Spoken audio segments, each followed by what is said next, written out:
આપ જોઈ રહ્યા છો star news Gujarati live. Dahod નગરપાલિકા વહીવટીતંત્ર દ્વારા ગણપતિ વિસર્જન માટે કૃત્રિમ તળાવની વ્યવસ્થા કરવામાં આવી।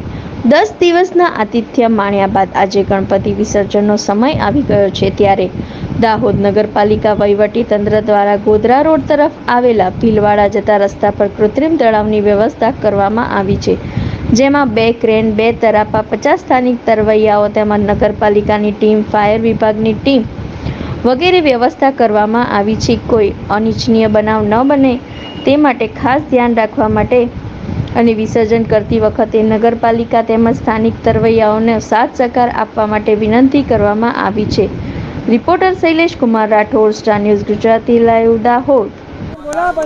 આજ રોડ ગોધરા રોડ તરફથી ભીલવાડા તળાવ તરફ જતા રસ્તા પર કૃત્રિમ તળાવમાં દાહોદ શહેરી વિસ્તારમાં છેલ્લા 10 દિવસથી સ્થાપના કરેલ ગણપતિજીના વિસર્જનની વ્યવસ્થા નગરપાલિકા વહીવટીતંત્ર દ્વારા કરવામાં આવેલ છે, જેમાં 2 ક્રેન, 2 તરાપા, 50 સ્થાનિક તરવૈયા, નગરપાલિકાની ટીમ તેમજ ફાયર વિભાગની ટીમ દ્વારા વિસર્જનની વ્યવસ્થા કરવામાં આવેલ છે, જેમાં ફ્લડ લાઇટ, બેરિકેડિંગ તમામ વ્યવસ્થાઓ કોઈ અનિચ્છનીય બનાવ ન બને તે માટે કરવામાં આવેલ છે।